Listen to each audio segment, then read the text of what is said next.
Hey there, it's another beautiful day. Today, we're going to talk about Project 2025. And I think I'm pretty much like 75% in the dark about it. So this will be fun. Let's watch some stuff. What is Project 2025? Project 2025 is a 922-page proposal to dismantle the U.S. government and replace it with a new conservative vision. The plan was drafted by the Heritage Foundation, an influential think tank led by former Trump administration officials, which aims to promote conservative public policies. Some of the key proposals include a massive expansion of presidential power, firing more than 50,000 federal employees who don't align with the president's agenda, massive scalebacks on LGBTQ+ and reproductive rights, tighter immigration laws, and more oil and gas pumping. Democrats are mobilizing against Project 2025. In his statement, Biden said Project 2025 should scare every single American. Trump has recently distanced himself from the project, writing on Truth Social that he knows nothing about it and he disagrees with some of the things they're saying. Critics point out that several people linked to the project worked in Trump's administration or as allies in his re-election campaign. Project 2025 director Paul Dans, for example, was chief of staff at the Office of Personnel Management under Trump. This Project 2025, apparently it seems to be right-wing conservatives that have written it. Ex-cabinet members, ex-administration of Donald Trump. Okay, so probably some extreme right-wing stuff going on in there. I've heard that it's not all bad, and obviously it's not all good to everybody. Let's look at some more. Hey, thanks so much for stopping by. If you're having a good time, won't you hit that like button and consider subscribing, and then come back tomorrow, because I'm making a new episode every single day.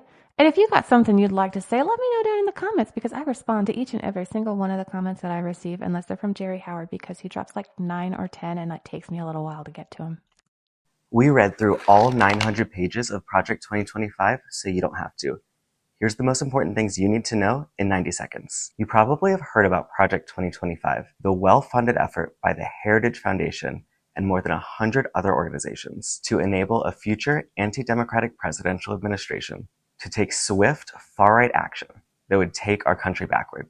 A key part of that effort is this 900-page public playbook called the Mandate for Leadership that has detailed policy recommendations for how to cut wages for working people, dismantle social safety net programs, reverse decades of progress for civil rights, redefine the way our society operates, and undermine our economy. Even more concerningly, a lot of what they propose would be done by the president and the executive branch alone, without waiting for congressional approval. While many of these plans are unlawful, winning in the courts is not guaranteed. That's why we've put together the People's Guide to Project 2025, a first-of-its-kind resource to help all of us to learn more about these threats and fight back. Our guide focuses specifically on threats that could be carried out by an anti-democratic president and their administration, and describes the ways they would harm millions of workers, stop efforts to lower drug prices, restrict access to medication abortion, and so much more. To read the report, visit our website at democracyforward.org/project2025, and make sure to follow us here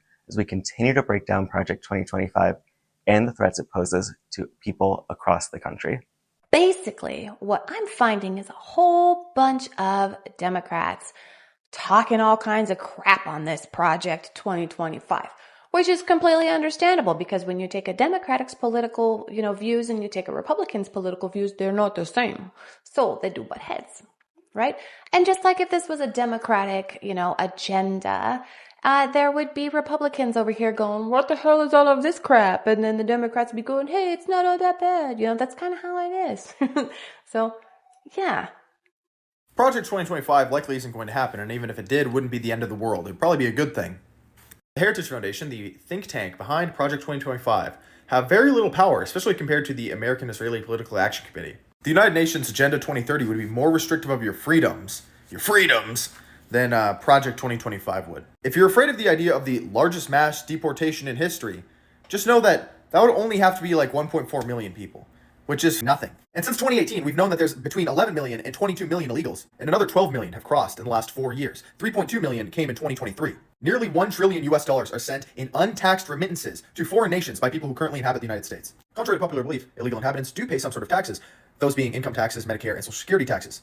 although that accounts for less than 1% of the total contribution to the United States tax revenue, and they account for nearly 10% of the US population. Nearly 60% of all of those non-resident aliens we're aware of are on some form of government program. Many of them get free transportation through buses, railways, and planes to wherever they would like to move to. Many cities are putting in initiatives spending billions of dollars to house these people for free in luxury apartments, hotels, putting them up in schools. Notably, this has been a major issue for New York City. The most complaints are made about discretionary spending on the United States military spending, but people don't really talk about mandatory spending or the spending on government programs. $4 trillion a year. In 2022, it was $4.1 trillion, or about 4.4 times higher than our spending on national defense. While many changes and audits could be made to every single aspect of national spending, the United States spends so much more than they take in, about a $1.7 trillion deficit per year. Spending on immigration and customs enforcement rarely tops $25 billion. Even if it was $100 billion, plus the National Guard being federalized, it still would not rival what we spend on immigration. Non-resident aliens are eligible to get means-tested welfare benefits, as well as assistance to needy families, public education, healthcare, housing, and many other programs. They do receive 2 times more than they pay in taxes. If the total number of non-resident aliens is only 12.5 million,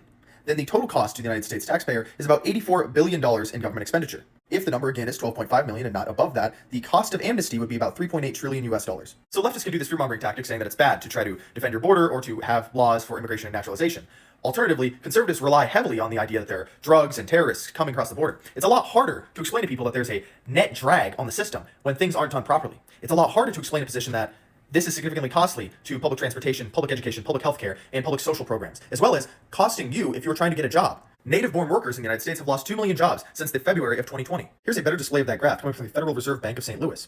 In total, in this year alone, non-resident aliens have gained 1.16 million jobs, and native-born Americans have lost about 500,000 jobs. If such a program actually were to happen, which I don't believe it will, it would pay for itself in terms of total government spending on National Guard and Immigration and Customs Enforcement, heavily auditing the United States military spending, ending all foreign aid, reworking social programs, repatriating the non-resident alien population would mean that the United States would be able to run a budget surplus, even keeping the military the same size. That doesn't sound, terrible. It sounds like something that would move our country in the right direction. I know not everything inside of this Project 2025 is fantastic, but those don't actually sound like, terrible things right there. Like some on the right, severe right, came up with this Project 25, and I don't even know. I mean, some of them I know who they are, but they're very, very conservative, just like you have. They're sort of the opposite of the radical left, okay? You have the radical left and you have the radical right, and they come up with this, I don't know what the hell it is, it's Project 25. And then they read some of the things, and they are extreme. I mean, they're seriously extreme. But I don't know anything about it. I don't want to know anything about it. Well, this is not the kind of claim where I can give you a firm true or false verdict. I can't definitively fact check what Donald Trump knows in his head, but I think there is some critical context here. Our excellent colleague, Steve Contorno, did a deep dive into connections between Trump's administration and Project 2025.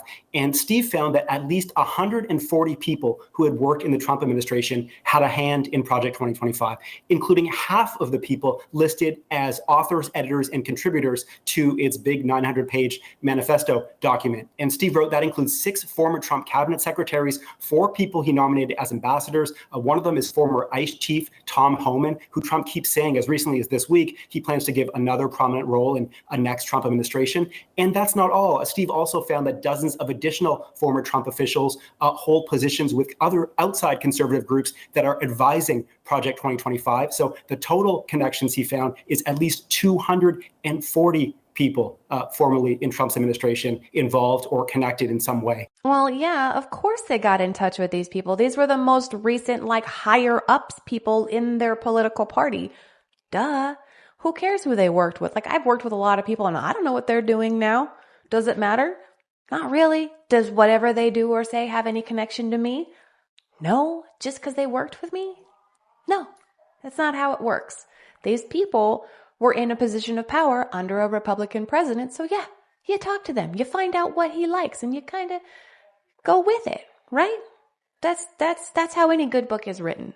Far more sinister is what's buried deep within Project 2025, which any person who sends their child to public school should care about. They want to mandate that all students in schools receiving federal funding must complete the Armed Services Vocational Aptitude Battery. In plain English, that's a military entrance exam. If you flip to page 134 of the 900-page Project 2025 manifesto, you'll read this proposal, and I quote, to improve military recruiters' access to secondary schools and require the completion of the Armed Services and Vocational Aptitude Battery, the military entrance examination, by all students in schools that receive federal funding. And guess who would be exempt from that requirement since they don't get federal funds? Private school kids. You feel me now? The only part that I don't like about that is the potential that private school students may not have to take the ASVAB. And I think everybody should. I think it's a wonderful tool because they all have to be registered between the ages of 18 and 26 anyways. And if there was some kind of, freak emergency or whatever, and we needed to find some troops like right now, that would be the best way to do it. We know who has what scores and where they can be best placed. There's no, monkeying around. It's like, hey, this needs to happen. Here's the people. Go do it. It's brilliant. This next one is a little long. It's like 4 minutes and some change, but I think it's really good. So hang with me. The Lincoln Project just released a video that I'm about to show you that theorizes what would happen if Donald Trump is reelected based on statements he's made, the things he claims he wants to do, as well as like Project 2025 and the Heritage Foundation saying they know what he wants to do and they have the plans to make it actionable. I think as you watch this, it's very easy to say, this feels like fear-mongering. Like, some of this stuff seems crazy. That can't be possible. But I want you to ask yourself a question they actually pose at the end of this. I want you to have it in your mind going into it. What 8 years ago did you think was impossible that has since happened? Roe v. Wade being overturned. Top of the list for me. Watch this video and share it with everyone you know. On January 20th, 2025, Donald Trump is sworn in as the 47th President of the United States. Unfortunately, he keeps his promises. Trump seizes control of a divided government, signing hundreds of executive orders implementing Project 2025. Trump replaces over 50,000 civil servants with hardline MAGA loyalists. The federal oath of office now requires declaring loyalty to the president, not the Constitution. Protected by the Supreme Court's grant of total immunity for official acts, Donald Trump orders the Department of Justice to arrest members of the January 6th Commission, current and former DOJ employees, and political opponents for treason, election interference, and conspiracy. He declares it to be an official act. Trump ends birthright citizenship by executive order and turns millions of American-born citizens into illegal aliens overnight. Mass deportations begin. Hundreds of thousands, including legal U.S. residents and American citizens, are imprisoned in newly built camps. Protests erupt. Trump addresses the nation from the Oval Office, invoking the Insurrection Act and declaring the protesters a danger to American sovereignty. He orders the National Guard to use deadly force to suppress the protests. In the wake of the bloody violence, Trump declares nationwide martial law, awarding himself new powers under the freshly signed American Sovereignty Protection Order, which defines protest of immigration policies as non-protected speech and a threat to national security. Governors in New York, California, Illinois, and elsewhere declare their opposition, promising to refuse compliance in their states. Trump orders their arrests. Trump pardons every January 6th attacker, including those who assaulted the police, and in a White House ceremony issues a new presidential medal honoring them. Many are given jobs in his administration. The Department of Education is renamed the Department of American Values and mandates a nationwide Christian nationalist curriculum for all schools receiving federal aid. Trump, joined by Speaker Mike Johnson and evangelical leaders, announces that the Department of Health and Human Services has reclassified mifepristone, making it illegal to distribute or prescribe, as well as new HHS regulations that make IVF treatments impossible to legally administer. Trump reverses one campaign promise by declaring a national abortion ban by executive order. Challenges to his authority are rejected by the Supreme Court, which has seen new appointments from Trump after it was expanded to 12 justices. He signs an executive order removing abortion records from HIPAA privacy regulations and announces a new federal data sharing program so states can monitor women's periods. Thousands are detained while crossing state lines under suspicion of seeking an abortion. Trump's acting Secretary of Defense, a disgraced ex-general, fires over 400 generals and admirals, leaving the military leaderless. Other Trump appointees purged the ranks of the CIA, FBI, and Department of Justice. By executive order, Trump withdraws the United States from NATO and ends Pentagon cooperation with Ukraine. Russian tanks enter Kyiv. Vladimir Zelensky is killed. It is announced that Trump will run for a third term, claiming he was unfairly cheated in the 2020 election. His Supreme Court ultimately agrees with this interpretation, paving the way for Trump's 2028 re-election.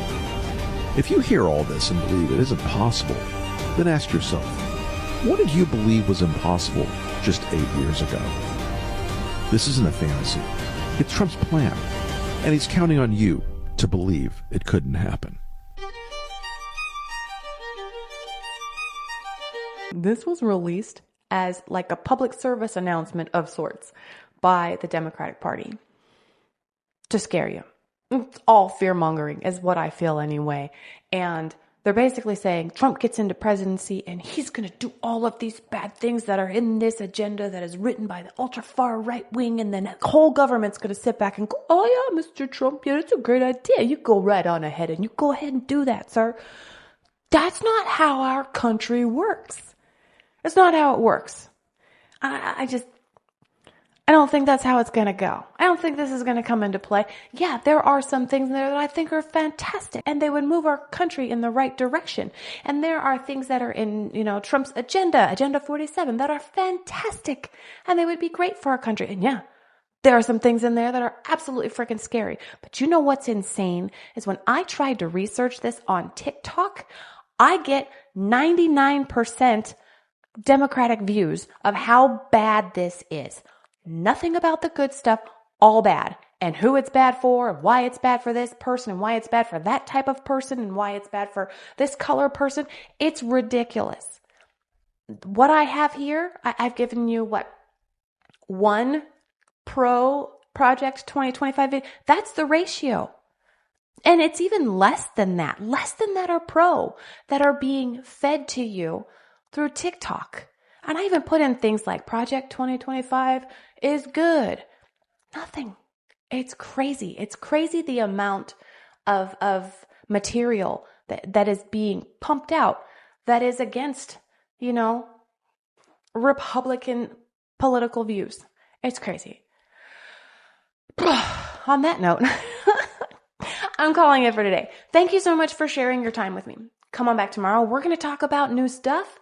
I'm going to say different things, and it'll be fantastic. Until then, have a wonderful day.